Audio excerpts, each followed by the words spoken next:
তাই আমি অনুরোধ করছি আপনাদের কাছে নবী দিবসের মাহফিল, আমরা নবী চিনলাম না, নবী দিবসের মাহফিল, নবীর সম্মান, নবীর তাজিম কথা জানেন এই মাহফিলে? আপনারা হয়তো কেন ভিড় করছেন আমি বুঝি না। তাই আপনারা অনেক সম্মানীয়, প্রত্যেকের যে সম্মান দিয়ে বলছি আপনারা বিলম্বে দোকানগুলো আপনারা একটু বন্ধ করার চেষ্টা করেন, সকালে মাহফিলে চলে আসুন। আজকে নবী দিবস, আমার নবী দিবস আগমন করলেন পৃথিবীতে আবু লাহাব। আবু লাহাব কিন্তু নবীর চাঁদে ইসলাম গ্রহণ করেনি, তারপরে আমার আল্লাহ আবু লাহাবের কবরের আযাব প্রতি সোমবারে কমিয়ে দেয়। আবু লাহাব নবীর প্রতি ঈমান আনেনি, তারপরেও আমার আল্লাহ আবু লাহাবের কবরের আযাব প্রতি সোমবার করে কমিয়ে দেয়। কারণ কি জানেন? জয় যুবকেরা, আল্লাহ নবী যেমন নূর হাবিবুল্লাহ রাহমাতুল লিল আলামিন শাফি মাসনবী নবী 12 রবিউল আউয়াল 570 খ্রিস্টাব্দে রাসূলুল্লাহ পৃথিবী জমিনে আগমন করলেন। এমন সময় আবু লাহাবের নবী সুমাইয়া ছুটে ছুটে ছুটে গিয়ে আবু লাহাবকে খবর দেয়, ও আবু লাহাব, ও আবু লাহাব, জানো না, তুমি জানো না আজকে দিনে এই পৃথিবীর জমিনে আগমন করেছে রাহমাতুল লিল আলামিন মুফাখখারে মওজুদা জানবী মানবী রাহমাতুল লিল আলামিন। তোমার ভাতিজা আজকে, তোমার যে ভাই ইন্তেকাল হয়ে গিয়েছে, আব্দুল্লাহ মারা গিয়েছে, আব্দুল্লাহর সন্তান তোমার ভাতিজা আজকে দুনিয়ার জমিনে আগমন করেছে। আবু লাহাব যেই না খবরটা পেয়েছে, ওই সময় সঙ্গে সঙ্গে সুমাইয়াকে লক্ষ্য করে বলেছিল, সুমাইয়া, ও সুমাইয়া, কি খবর তুমি আজকে আমাকে শোনালে? কি খবর আজকে তুমি আমাকে জানালে? আমি আবু লাহাব তোমাকে কি উপহার দেব, কি উপহার দেব? তবে এত সুন্দর এই সুসংবাদ দেওয়ার জন্য আমি আবু লাহাব তোমাকে আজকে দিন থেকে আমি তোমাকে মুক্ত করে দিলাম, তোমাকে আর আমি বাদী হিসেবে রাখলাম না। এই সংবাদ আমাকে দেওয়ার জন্য বিশ্বনবী আগমন হয়েছে, বিশ্বনবীর আগমনকে আমি খবর শুনে আনন্দিত হয়ে তোমাকে আজকে নবীর সাথে নবীর মর্যাদায় তোমাকে মুক্ত করলাম। এত সুন্দর খবর দিলে তো বাবার ভাতিজা হয়েছে, কি তোমাকে উপহার দেবো বলো? যাক, তোমাকে আজকে আমি স্বাধীন করে দিলাম। সুবহানাল্লাহ, আল্লাহর কাছে এত ভালো লাগে। আমার নবী আগমনে আবু লাহাব খুশি হয়ে অনেক মুক্ত করে দিয়েছে। সোমবার দিন আবু লাহাবের কবরের আযাবটা কমিয়ে দেওয়া হয়। একজন ঈমান না আনার কারণে সে যদি আমার নবীর এই কিঞ্চিত পরিমাণ ভালোবাসা দেখেছেন, কি কবরের আযাব যদি কমাতে পারে, আলহামদুলিল্লাহ, সুবহান আলহামদুলিল্লাহ। আমরা তো আল্লাহকে বিশ্বাস করি। হয়তো আমরা হয়তো খুব বেশি ইবাদত করতে পারি, হয়তো নামাজ হয়তো ঠিকঠাক করতে পারিনি, হয়তো ইবাদত করতে খুব বেশি করতে না পারলেও, কিন্তু আমরা তো আল্লাহকে মানি। আমরা তো নবীর উম্মত, এই আশায় ভরসা, সেই নবীর শান, সেই নবীর মর্যাদা দিতে আজকে দিন আমরা শুধু আসছি কেন? যখন যেখানে নবীর দিবসের মাহফিল, সেখানে উপস্থিত হয়ে নবীর কথাগুলো কর্ণপাত করে যদি বাস্তবে রূপ দিতে পারি, আমার আল্লাহ চাইলে যিনি কি আমাদেরকে নাজাত দিতে পারেন। সেই নবীর মর্যাদা, নবীর শান, নবীর মর্তবা, সেই নবী পৃথিবীতে আগমন হলেন যেদিন শুধু মানব মানব নয়, আল্লাহ পাক বললেন, ঘোষণা করলেন, সাধারণ ঘোষণা, যে আজকে 12 রবিউল আউয়াল, আসমানের সমস্ত দরজাগুলো খুলে দাও, জান্নাতের সমস্ত দরওয়াজাগুলো খুলে দাও, ফেরেশতারা আমার নবীর তাজিমি সাহাবরা দাঁড়িয়ে দাও, আমার নবীর সম্মানে দাঁড়িয়ে দাও। মখলুকাত, গোটা কায়নাত, গোটা মখলুকাত, পশু পাখি প্রত্যেক তারা নিজেদের ভাষায়, নিজেদের কণ্ঠে যেন তারা সকলেই যেন একটা কথা তারা যেন বলছে, মারহাবা মারহাবা ইয়া রাসূলুল্লাহ, মারহাবা ইয়া রাসূলুল্লাহ। আমার নবীকে তারা স্বাগত জানাচ্ছে, আমার নবীকে ওয়েলকাম জানাচ্ছে।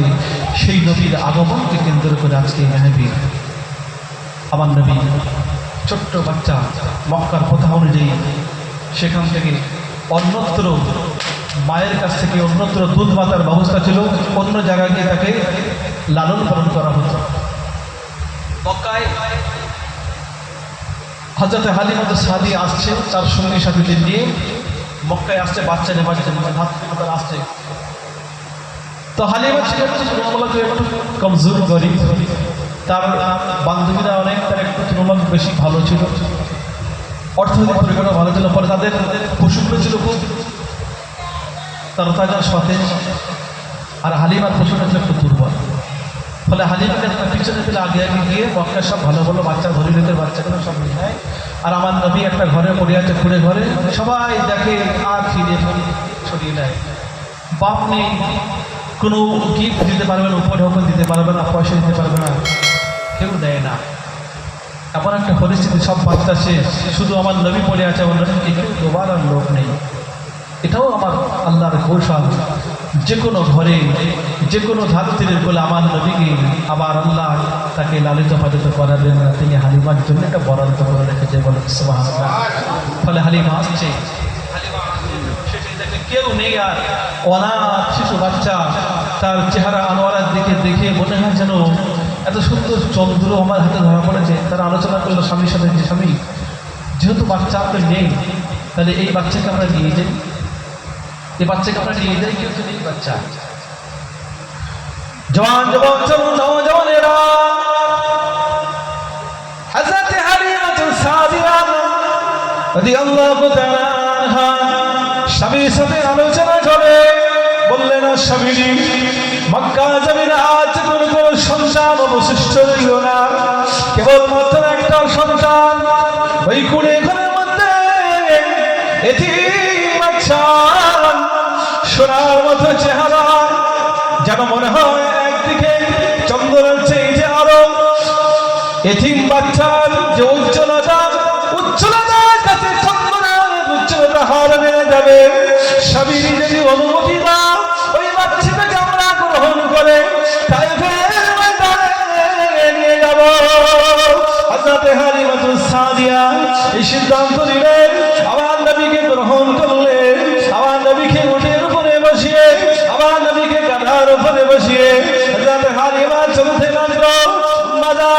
হযরত হালিমা সাদিয়া রাদিয়াল্লাহু তাআলা আনহা বর্ণনা করলেন, আমি হালিমা যেই না আমার দেহার নবী, সোনার নবী, মায়ের নবীকে কোলে নিয়েছি, আমি হালিমা দেখতে পেলাম, আমি হালিমা স্থানটা শুকিয়ে গিয়েছিল, দুধ ছিল না, সঙ্গে সঙ্গে দুধটা পরিপূর্ণ হয়ে গেল, আমার একটা সংসারকে পরিপূর্ণ হবে পান করলাম। আমি হালিমা যে পশুর পরে বসেছিলাম, উটটা ছিল, উটের এমনি ভাবে দুধ কোনো ছিল না, শুকিয়ে গিয়েছিল, সঙ্গে সঙ্গে আমি হালিমা লক্ষ্য করলাম আমার উটটা এমনি ভাবে পাঠে এত সুন্দর দুধ পরিপূর্ণ হয়ে গেল, যে দুধগুলো হালিমা রাদিয়াল্লাহু তাআলা আনহার স্বামী খাওয়া দাওয়ার পরে শরীরটা সতেজ হয়ে গেল, সতেজ হয়ে গেল, তাজা হয়ে গেল। তারা বলতে লাগলো, হালিমা আজকে ফুটফুটে কি সংসার, আসমানের চাঁদ যেন হাতে ধরা পড়ে গিয়েছে। আল্লাহ এই নবীর বিনিময়ে, এই নবীর বরকতে আমাদের ঘরে বরকত শুরু হয়ে গিয়েছে। মাদার হযরত হালিমা সাদিয়া ছুটতে লাগলো, তাদের দিকে ফিরে আসতে লাগলো।